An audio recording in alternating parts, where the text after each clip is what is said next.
नमस्ते भारत। आज हिंदुस्तान के प्रधानमंत्री श्री नरेंद्र मोदी जी ने बंगाल की भूमि पर अपनी चुनावी रैली का आगाज कर दिया। हुबली में उन्होंने एक बहुत बड़ी चुनावी जनसभा करी और जिससे ऐसा लग रहा था कि ममता दीदी के पैरों के नीचे की जमीन खिसकती हुई और दरकती हुई महसूस हो रही थी दिल्ली तक, क्योंकि वो बहुत भड़की हुई हैं। वैसे भी जब से सीबीआई ने उनका जो भतीजे हैं अभिषेक बनर्जी, उनकी पत्नी को कोयला तस्करी घोटाले के ऊपर नोटिस जारी किया है और उनको इन्वेस्टिगेशन में शरीक होने के लिए आमंत्रित किया है। दीदी बहुत गुस्से में है। दीदी के भतीजे अभिषेक बनर्जी और टीएमसी के नेता बहुत गुस्से में हैं और वो कह रहे हैं कि ये पॉलिटिकल वेंडेटा है, हमारे साथ गलत किया जा रहा है। मैं आप लोगों को ये बता देना चाहती हूँ कि ये केस कोई छोटा मोटा केस नहीं है, बहुत बड़ा केस है। कृपया आप जाकर के इसको गूगल सर्च कीजिएगा और एक एक चीज इसके बारे में पढ़िएगा। इस केस के ऊपर एफआईआर पिछले साल नवंबर में हो गई थी। तो ऑब्वियसली जिस प्रकार से केस प्रोग्रेस करेगा, जिस प्रकार से केस अनफोल्ड करेगा, जिस प्रकार से जो तमाम लोग इसके आरोपी हैं जिनके ऊपर शक है तस्करी का, कोयले का और उसके बाद इतना बड़ा घोटाला करने का, वो लोग जैसे जैसे नाम लेते जाएंगे वैसे वैसे सीबीआई उन लोगों को फ्रेश समन्स भेजती जाएगी जिनके नाम आते रहे। तो अभिषेक बनर्जी की जो पत्नी है उनको समन भेजा गया, उनकी जो बहन है उनसे इन्वेस्टिगेशन किया गया, उनसे बातचीत की गई। तो मैं तो ये कहती हूं कि इसमें पॉलिटिकल वेंडेटा वाली बात कौन सी हो जाती है।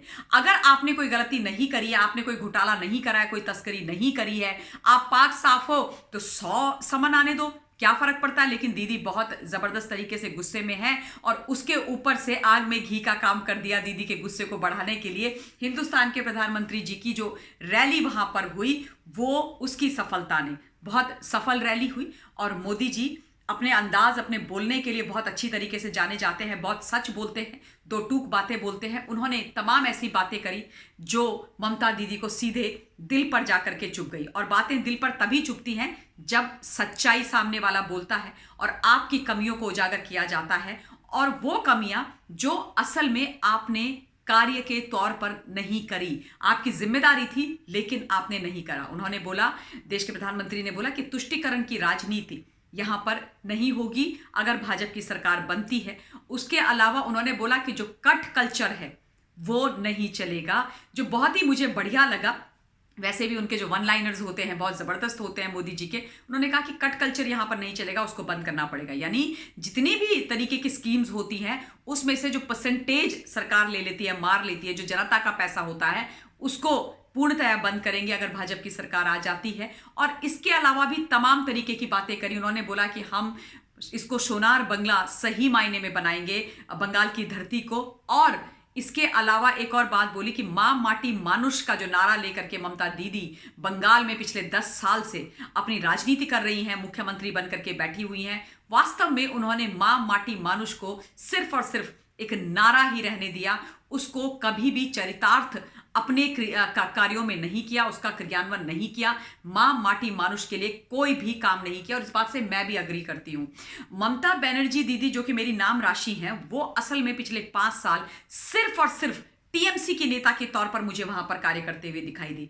एक दिन तो भूल जाइए, 1 घंटा भी भूल जाइए, 1 मिनट मुझे ममता दीदी वेस्ट बंगाल में मुख्यमंत्री के तौर पर कार्य करती हुई नहीं दिखाई दी।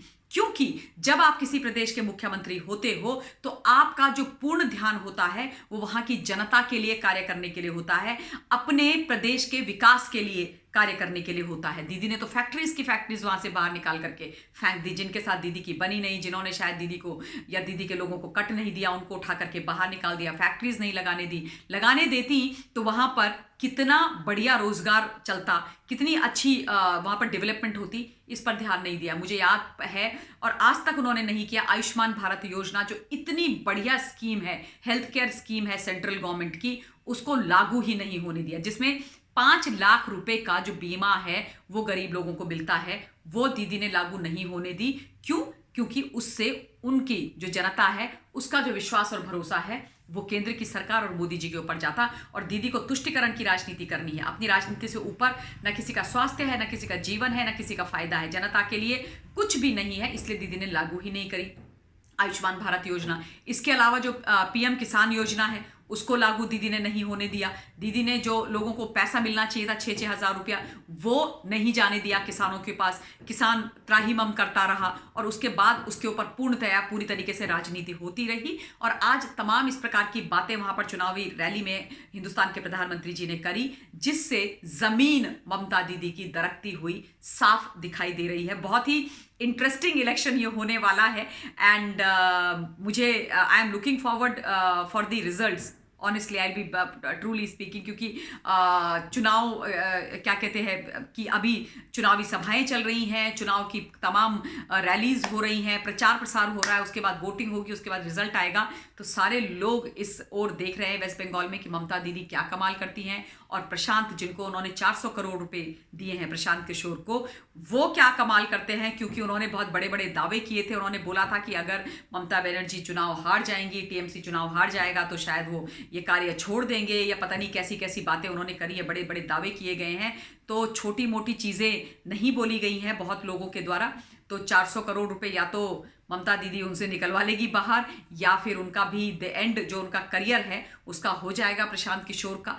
और नज़रें पूरे देश की और जो विदेशों में लोग बैठे हुए हैं उन सब की नज़रें पूरी तरीके से लगी हुई हैं वेस्ट बंगाल के चुनाव पर। और ममता दीदी ने जो तुष्टीकरण की राजनीति वहां पर इतने सालों पर में करी, वो इसीलिए करी थी क्योंकि उनको ये निकेन प्रकारेण गद्दी में बैठे रहना था। विकास से उनका कोई लेना देना नहीं है। बंगाल की जो धरती है, जिसकी इतनी बड़ी और इतनी महान पृष्ठभूमि है, इतनी ऐतिहासिक धरती है, उसको असल में उन्होंने बिल्कुल मट्टी में मिलाने का काम किया। उसकी जो लेगेसी है उसको मट्टी में मिलाने का काम किया। और ये बोलने में मुझे कोई तकलीफ नहीं है।